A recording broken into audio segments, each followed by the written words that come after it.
Hi, I'm Deborah Lynn, and welcome to The Magic of You. I call this work a paradigm shift in singing because, as you will see, much of what we're doing with this work is backwards. So, in order for me to explain this and help you understand the internal mechanism of your body, we're going to take a little journey together in this PowerPoint. Manuel Garcia developed bel canto in 1800. His son, Manuel the Younger, developed something called the laryngoscope.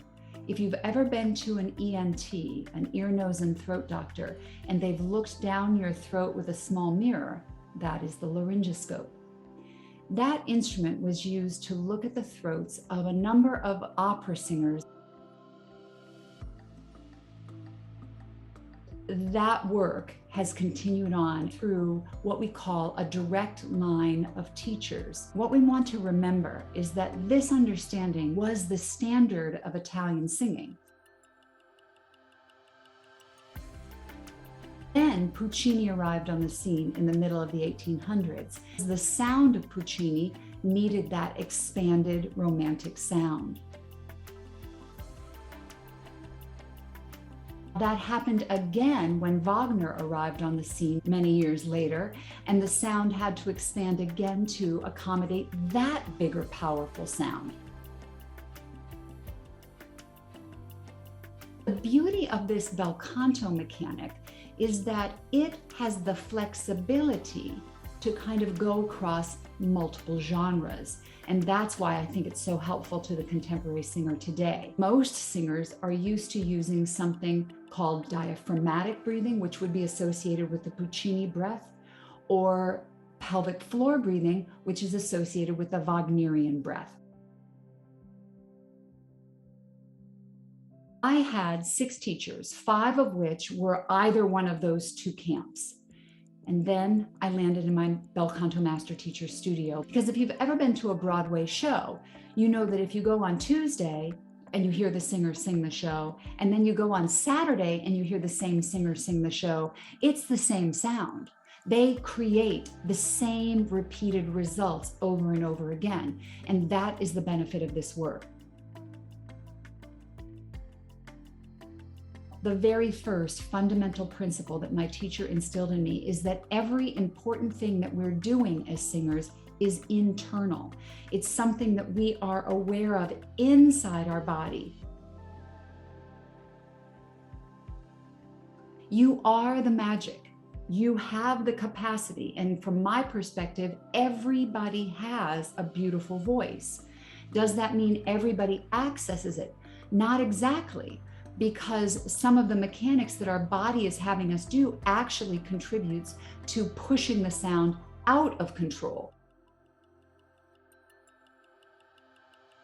We have this idea in our body that we need to propel to some distance, to the microphone, to the judges, to the director, to the audience, to the exit sign, to the back of the room. Anytime we are concerned with moving sound out of the body, we are actually exacerbating the instrument. As a result of this thrust, all right, our body has learned to think about air like gasoline. Air goes in, air comes back up, makes sound, exits the building, and it's projecting to some distance. So we think of air as like gas to go, all right? You fill the tank, you use the tank, you fill the tank, you use the tank, right? And it's this constant battle. And sometimes you fill the tank, but you don't have enough air to get through the phrase. So it's not even a logical game because sometimes it doesn't work. What if we could control our air and control our voice in a completely different way? 3 things are happening in 3 different parts of the instrument. The vocal folds, number 1, is our tone source, all right? This is where we make the actual physical pitch or tone that we're singing. Even when we're speaking, if you notice as a voice inflects up and down, there's actually a pitch or tone. So believe it or not, this work can also be good for you for your speaking as well. The pharyngeal mechanism, all right, this is one that's not talked about a lot in singing mechanics.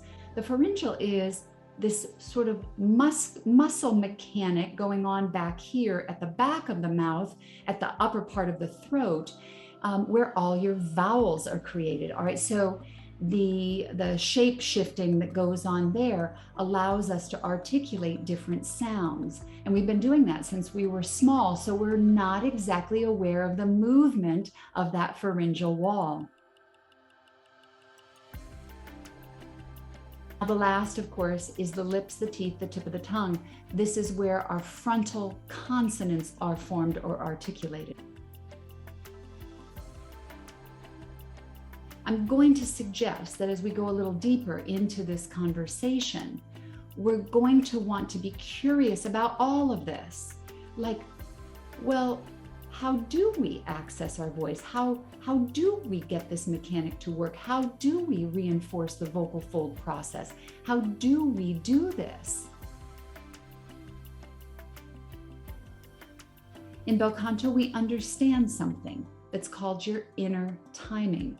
When this timing is not right, okay, these things will start to appear, and all you have to do is go down this list, and any number of these can be bothering you.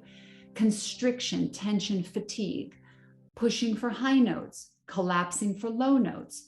Your transitional areas, we call them passaggios in Italian, passageways. Those areas can be very irritating to us as singers, and they're not logical, all right? They don't happen high and they don't happen low. They happen in the middle, or they happen sort of high in the middle. Vibrato, tremolo, a shaking, a very consistent shaking of the voice. Signs of aging, all right? This idea that our voice has to age as we get older, okay? Uneven tone quality, inconsistent resonance, inconsistent quality or color, depth to the sound, inaccurate tuning, vowel target issues. In bel canto's simplest terms, all of these issues that are happening in your life to one degree or another are caused by irregular air pressure going across your vocal folds. We are essentially causing the vocal folds to stop functioning at the highest level, which frankly, they actually already know how to do. And they usually work very well for us. Just think about your speech. So I'll joke and say hurricane force winds coming up from the south are what irritate us. Anytime we thrust, push, force, propel, project, as we articulate, we actually are exacerbating this tiny, tiny set of folds. So in a woman, the vocal folds are 1/2 inch long and 1 fingernail's width wide. In a male, they are 3/4 of an inch long and 1 fingernail's width wide. What if we could eliminate not only our air issues, but all of these issues above just by shifting an objective, just by shifting what we are thinking about doing? In this work, what we're going to be doing is discovering how to create an optimal inner space that will control everything from inside the room, not from pushing things outside the room. I'm going to have you do a little exercise with me here in the middle of this PowerPoint. I'm going to have you exhale gently. And now think in your mind and just inhale gently. And release. And now I want you to do that again. And release. Now you may notice a very specific moment where everything sort of stops. And release. I'm going to have you try something called a surprise breath. Again, we want it to be gentle, silent, and inaudible. and release. Do that again. And release. And one more time. And release. At that very moment, believe it or not, you have the ability to be in complete control of your voice. If we were actually able to sustain that sensation through a whole phrase, suddenly the vocal folds would just sort of do their job.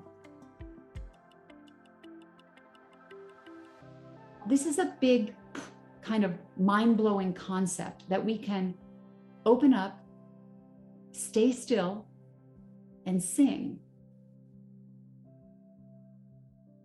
I'm going to demonstrate just something for you. Let's start at the very beginning. A very good place to start. It literally is just me pulling into my body, stabilizing my internal muscles, gently suspending them in that stability, and allowing the voice to activate through my body. This inner room of the mouth, it's like a little balloon, opens up and holds still. Notice that the air stops moving at the moment of stillness. Nothing's moving. I'm going to call this, as we continue forward, your point of suspension. This moment where the body is in complete control. This changed my life. This can change yours. Let me walk you through a little vowel exercise. All right, so just do this with me. Now we're going to do the same exercise. We'll use that inaudible surprise breath, or that gentle, quiet surprise breath for each one. All right. Now I'm going to say a vowel. You're just going to think the vowel in your mind and open up. But I want you to draw your brain inside your body. If you can feel this, all right, it also means that you're more kinesthetic if you can. If you cannot, that's why I'm giving you the visual model to see where that wall is, all right? And it's okay, either one is okay. We're going to get you where you want to go in this work, no matter how you learn best. But let's start with the ah again. You're just gonna very gently think ah, surprise inaudible breath. And you may notice sort of a round shape in the back of the mouth, release. Now this time think E. And now you might notice that the shape has actually shifted a bit and it's more pancake-like or flat in the back, release. Now let's think O. Different, it's sort of like the ah, but not quite, right? It's got more of an O shape, release. Think ooh. Ooh. For me, it comes down like a garden hose. Now, my favorite one is thinking ah, like cat. Because that one for me is like the movie screen. It's like, it opens up. Ah is the biggest vowel shape that we make in the English language, all right? And it can be very helpful to us down the road when we're trying to particularly sing high notes. If you were kinesthetic and you can feel this, you'll notice sort of a stretching sensation at the back of the mouth. So go to ah first. Now think ah. And the shape opens up. This is your point of suspension. I want you to notice one more thing before we finish this up and go on. You're going to open up to that surprise breath again. Hold still. You may notice a feeling like a little tug, a little feeling like you're holding something back. Well, in fact, you are. We call this back pressure. It's the way that we are in bel canto stabilizing the vocal folds very gently. You notice there's no tension, but there is a sensation. There's one word generally missing from Italian understanding, and that word is the word that changes everything. The word is compressione. Compressione basically means compression. And for those of you that understand car mechanics, I'm gonna share the story this way. If a car has good compression and it's going downhill, it will hold back its speed. If a car is going downhill and it doesn't have good compression, it will either jerk down the hill or take off. And so in the understanding of bel canto, what we're aware of is this idea that we need to hold the air back versus let it go through. Now, this brings us to a very interesting piece of the history puzzle. If we look at Pavarotti, Caruso, and Mario Lanza and how they were trained to control their air, we may remember that they were taught to control it with a candle flame. Their teacher put a candle in front of their mouth. And most of us would think, oh, don't blow out the candle. But that's not what they were taught. They were taught not to move, bend, or flicker the flame. Now think about that. It would be really hard not to move the flame. So as they took in their breath, no matter how they took in the breath, their job was to hold the air back. This is where we shift our consciousness from this forward airflow propulsion concept to the sensation that what we're going to do in this work is hold it back. And by doing so, reinforce the vocal folds to do their job more effortlessly. What happens in bel canto is we start to develop new internal objectives. One is going to be called the game of ping pong, where we go to that point of suspension and it's like we're talking to ourselves towards the wall. You know, like when you get irritated with yourself and you're like, oh, I can't believe I just did that. Well, that act causes a sort of ricochet effect to happen within the head. We get rid of any kind of thrust, and suddenly we're just in sort of a suspended state of space and playing the game inside our own head. Accessing our expansion capability, accessing these resonators, stabilizing this inner space, and naturally expanding the sound out of the body, but not out of the body forward, out of the body up, out of the body kind of even backwards.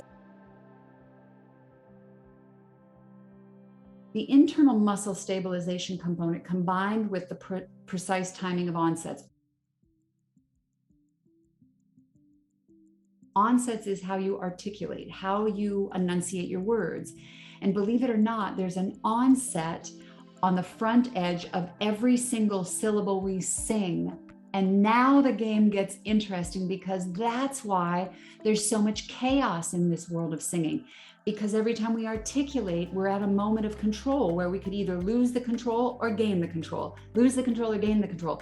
And depending on what notes we're singing, going up and down, if we go down, we tend to lose control. When we go up, we tend to push, lose, push, lose, push. And so those two games, what I call the vertical game, now is going to cause us a whole level of chaos within the body. As we take you into some of the exercises, just know that this was a lot for your mind to understand as I'm talking to you. So you can always come back to this little video clip just to help you kind of dig deeper in your understanding as you're breaking through different levels. Know that the exercises that we're going to do are quite simple. As we start to do the exercises, we're going to start to develop the physical structural space, stability, gentle strength, gentle inner awareness. Just know that the process is sort of a step-by-step process, but I think it's very helpful for your mind to understand the game first, because then we're not fighting ourselves so much as we try to experience new things. I'm going to ask you to just try to remain really, really gentle with self. Be curious, be open, be internally aware as much as possible. And I'm going to help you step by step get to your free, effortless, beautiful voice. These exercises, exercise 1 and exercise 2, I'll be creating little clips for you to do within the app that will start to get you going. Thank you so much for being with me, and I can't wait to hear about all your results. Ciao bella.